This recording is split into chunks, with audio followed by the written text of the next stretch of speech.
Rampage was released in 2009 and directed by Uwe Boll, who is infamous for being one of the worst directors working today. He's pretty bad, but I don't think he's that bad. There's certainly worse, and there's certainly worse films.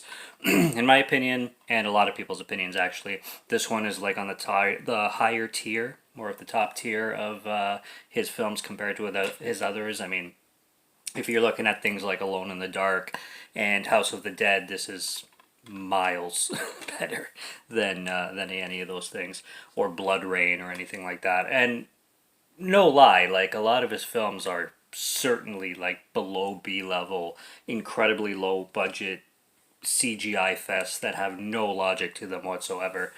And because this one has a little bit bigger production value behind it, it certainly stands out. And I've been excited to watch the trilogy, because this is a trilogy. I've been excited to watch these films for quite a while, and finally I purchased the first two on DVD, and can't find the third one yet, but I know it's streaming somewhere, so I'm probably going to cover the whole trilogy fairly soon. And yes, I know I'm reviewing a film about a mass shooting with a SpongeBob t-shirt, so have fun with that one. Basically, Rampage is a very, very simple concept. This psychopath, lunatic young guy basically has a ton of built up anger and is very outspoken towards like political issues and the government, and he, in a sense ends up snapping, but it's more of like a planned thing. And he has this idea of cleansing the population and there being too many people in the world, and people are eating up too much resources, and people are kind of useless, and they're kind of just leeching off everybody else and taking, which is kind of ironic in his case because this young kid is still living at home. He's struggling to find a job, he's struggling to go to school, and his parents kind of are trying to motivate him in their own ways to get out of the house and do something with his life. His parents are very awkward. The mom is not Susan Sarandon, but she looks a lot like Susan Sarandon. I didn't look up the actress or the actor who plays the parents, unfortunately, but they're just very odd in the way they speak to him. They're like those parents that they don't know how to communicate something properly because they're afraid to say the wrong thing, and they kind of like walk on eggshells every time they're speaking, and they call like family meetings to have the discussions about like the son finding work and stuff like that, and they just make awkward situations even more awkward. And obviously the son, his name is Bill, has no interest in wanting to have these discussions. He's kind of, it's one of the things that's kind of making him go mentally insane, among other things.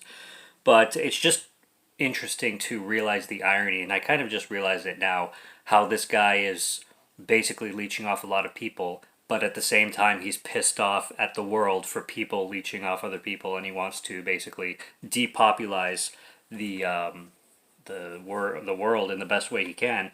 And this film takes place in what I believe to be a fictional town called Tenderville, and it's obviously a small town. And this guy he orders a bunch of like stuff in from the mail and in packages, and he has it sent to his friend Evan's house. And these packages are basically secret, and he wants to build a bulletproof suit for himself, the kind of like the one you see on the front cover. And he really looks like a character from that video game Killzone. If anybody has played the video game Killzone, he looks badass. I like the design of the suit and the way, his costume design is kind of portrayed. And it's a brutally violent film. Like there's a lot of well, obviously. His first hit when he starts this rampage is at a police station, and he actually uses this like remote controlled van. So he rigs this van to be able to be controlled by remote. So he's in his car while controlling this van to go ram into the front of a police station, and it has a bomb inside of it. So he basically blows up the station, and then from there goes on with his rampage in the downtown of the city, or the town, wherever he lives. And he starts making like certain stops around different places. At the beginning of the movie, before this whole thing started. He goes to a coffee shop, and the barista, I don't know how he runs a place like this, because Buddy Bill orders a macchiato with extra foam, and the guy basically just hands him like a latte essentially with no foam on it whatsoever. And Bill gets pissed and he wants his money back, but the barista's just like, "I make the best coffees around, man. I ain't giving you your fucking money back." Here, like he's just like making fun of him basically, and just refuses to give him the money back. And it's like businesses don't really run that way. I mean, you can be egotistical all you want, but if you don't make a person's coffee right and they ask for their money back, you're kind of obligated to give them their money back, or make them a new coffee. Like, you can't just be like, "Coffee's fine, man. Take it or leave it. I'm giving you your money and I ain't making you another coffee, man." I don't know. Maybe you can, but the customer isn't always right, but they're kind of obligated for for their money back if it's not what they ordered. And although he's rude, like to the barista, he still has a point in which, like, if he wanted a specific kind of coffee and he got something completely different, then yeah, he's owed his money back. But the barista was just really, really hipster and snobby, and certainly didn't deserve his fate to what was coming for him during the rampage, because obviously this coffee scene is a setup where you know that when Bill starts his rampage that the coffee shop is going to be a target. And then he goes into this hairdressing salon, and these poor women are like all terrified, and he's chilling there a bit. He starts having a glass of water. He's kind of just mentally fucking with them. And eventually, first of all, why would they leave the door unlocked to this hair salon? Why not lock it and barricade it? Because they already know there's a rampage going on in town. But he just walks right into the salon, starts messing with these girls, and he's chilling there for a bit, and then he like gets his guns ready to shoot him down, but then he turns around and goes out the door, and they think everything is fine, and one of them is even like, "What a fucking dick, man. Oh my god." Like, her fear is just immediately gone. Like, this whole crazy scary situation happened, he walks out, and then she's like, "Oh my god." Like it was some kind of nuisance or something like that. It's just like, you dumbass. And then obviously he comes right back and he's like, "I shouldn't have taken my mask off. I'm sorry." And then he's just mows them all down. It's really disturbing, the number of people he kills in this. And then he goes to a bingo hall, and this is kind of funny, this part, because it's kind of um like a comment on society, and all these like older people are just playing bingo, and nobody notices him in the bingo hall, even though he's dressed head to toe in this bulletproof suit. And he orders a sandwich, and the guy at the counter is all terrified. He's like, "Here, you could just have it for free." But he's walking around the bingo hall, he sits down, he starts eating his sandwich, he gets back up, nobody's batting an eyelash, like nobody's like even caring about this guy. And he goes to the lady announcing like the numbers on the bingo, and he takes the ball from her, and then he's like he's waving it. He's like, "I-27, I-27," and he's trying to like fuck with everybody, but still nobody's doubting an eyelash. So it's kind of a like comment on, like, it's kind of a comment on a few things. One, ignorance is bliss, maybe, or the fact that these people are they're living such a simple, such a mundane life. And you look at bingo players, it's almost like they're in this sort of like, not tranquilized, but very subtle and sedated bliss until their demise, essentially. But they're so content and happy doing what they doing their routine kind of thing. So it's kind of like a comment on how routine can make a person just, like I said, subtly content, for better or for worse. But it's also a comment I took a little bit too, that maybe these people just aren't afraid to die. Maybe these people are just so ready for, life to carry them forward until the end, that they really just have no fear. And it's really interesting because that bingo hall, I think, asked or displayed the most questions and the most ideas throughout anything else in this film, really. And then he goes to a bank eventually, and he robs some money in the bank, and that goes kind of stereotypical. Like, he tells everybody to get down and asks a guy to open the safe and takes the money, and then he leaves the bank with a bag full of money, and he keeps part of the money, but some of the money he puts into this trash can and just burns it, because he's even telling the guy at the bank, he's like, "You see this? This money's basically as useless as you are." And he's making this whole social comment that money is like a made up concept that really doesn't mean anything. It's just numbers essentially, which I can't disagree with, but it's still currency. It's still something. Even though it may not be the best system, and there's certainly many arguments to make against money that can be very well true and very great debates and arguments.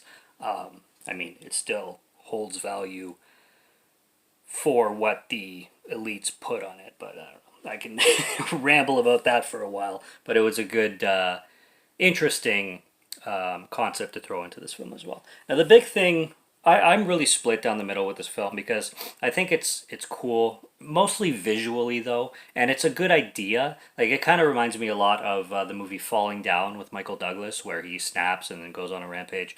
I didn't like that movie too much. I actually didn't finish it because I found it extremely unrealistic. Same with this film. I found this one very similar to that one, but I slightly enjoyed this one a little bit more because it's more like actiony. It has a lot more going on, and it's, I don't know. It just has this vibe to it. I love the soundtrack. It's a very like dark rock kind of slight metal soundtrack.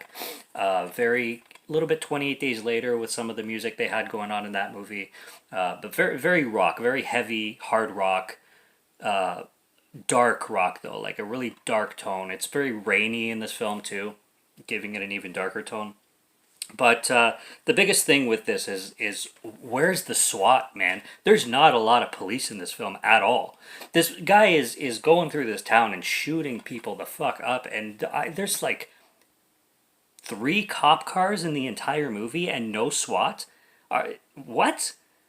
Like, is this supposed to be the kind of movie that like is more what would happen in a real life situation? Because my idea of a real life situation, this guy would be taken down in less than 5 minutes, and he's going on a rampage for a couple hours, at least 2 hours.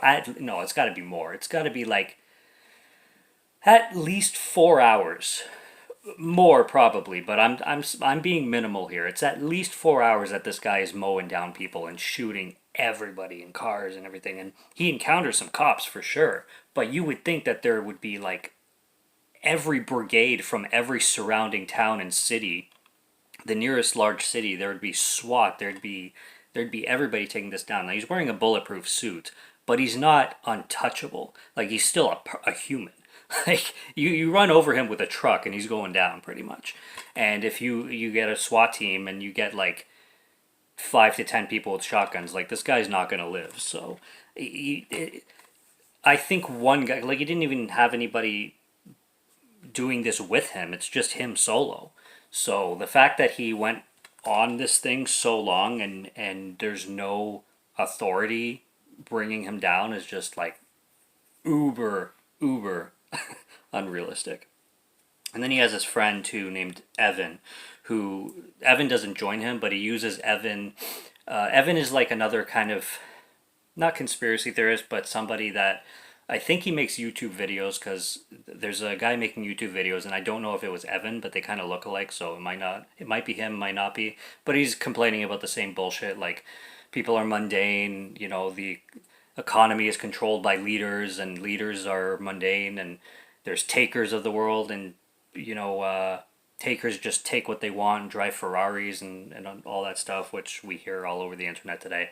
But Evan is like the talker. Evan is the guy who makes YouTube videos and preaches, but does fuck all with his messages and his concepts, where Bill actually, does something about his. Like he has the same beliefs, but he actually executes his shit, even though he's a fucking sociopath, and none of what he's doing is right by any means. And you don't root for any characters in this film, like even the parents, because they are so awkward and kind of aloof to everything. Like Bill's pretty psychotic with his facial expressions. Great actor too. Brendan Fletcher. I've seen him in a ton of stuff. You look up Brendan Fletcher.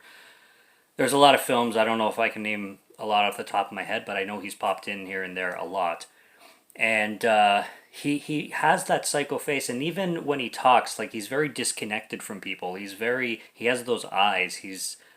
You can tell there's something off with this guy, and his parents just don't see it, and even his mother's like a psychologist, she mentions, and they baby him a lot, and it's just a weird concept with them, and you don't really like Evan because of the way he is. They're at a chicken restaurant, and they're given the worker there, the clerk, a hard time, this young girl, because she comes to the table and she like spills a drink, and then she has to like clean up her food, and they're like picking on her and everything. It's really shitty the way they treat this girl who's just trying to do her job kind of thing. But overall, it's a cool movie. It's a cool looking movie with a great concept. And when it comes to Uwe Boll films, like it's a masterpiece in comparison to other things of his. And I'm just really excited to get into this trilogy because I've always known about these films kind of thing, and I've always wanted to dip into them. So all of these are first time watches. This is the first time I watched this film, and I quite enjoyed it. I quite enjoyed it for what it was. It's pretty fast paced. It's not long. It's like an hour and 24 minutes. Pretty bad CGI, especially after the police van explosion. There's this scene where like there's like mushroom clouds and flames and cars kind of flying and landing on the street, and they just look very, very computerized. So you still have that going on with the cheap CGI, but not realistic CGI kind of thing, which CGI rarely is, unfortunately. But yeah, there's I think the barista was my favorite thing, where he really goes to fuck with him, and the barista refused to give him his money back and was acting like a dick, but clearly didn't know who he was messing with. Which, that's the thing. Take that as a lesson. Don't mess with people because you never know who you're messing with. Like, take that as a life lesson when it comes to this kind of shit. You don't mess with people because you don't know who you're messing with, all right? It can come seriously bite you in the ass. So, yeah, it's fine. It's very violent. And Uwe Boll, I wanted to mention this too, he kind of writes films, or he kind of makes films like a teenage boy. And he has that, like, if you really think about it, if you look at his films, they're very like, they look like teenage boy concepts, and this one is no different. Like, it's just he has this like this teenage hormonal boy vision, I guess, and maybe he's had it all his life, and then finally got the opportunity to make movies and double down on it. With respect to Uwe Boll, I'm not dissing Uwe Boll at all, because like I said, I don't think he's a terrible director, and people are way harder on him than than he deserves. He's not a good director, but he's not a god awful director. I think he does a better job than Tommy Wiseau, in my opinion. But and in interviews, he's a cool guy too. He definitely has that similarity to me, where he just puts it out, and he makes what he wants. He puts it out, and he's actually doing something. Where most people who diss him or give him a hard time or give him nasty comments ain't doing shit with their lives. So the fact that he's making movies and putting out movies and producing and directing and editing them, because he did all that himself with this one, just shows how ambitious he is. So he's making money. Even if the majority of people want to critique the movie, or not like the movie or whatever, he's putting films out there. He's living his passion. So there's not much to say about that. Good for him. Good for Uwe Boll. And that's exactly what I do, right? I just put my content out, and there's going to be two types of people. There's going to be people who love it, and there's going to be people who think I'm an idiot, and both are right, kind of. It's just as simple as that. And I think all creators should be like that. They should really not pay so much attention to who likes them and who doesn't like them, because all that matters at the end of the day is the people who do follow you. People who don't follow you just don't follow you, whatever. It's not something to worry about, really. But that's my other small rant. So Rampage is good. I enjoyed it for a first time watch, and I'm really excited to get to the others. So we'll see how those go. Subscribe to Morgan Film Fan if you'd like to listen to my voice, or if you like my film reviews. I'll be back with more soon, so stay tuned for those. Check out what's on the channel already. Stay tuned for what's coming. Until next review, have a good one. Take care and cheers.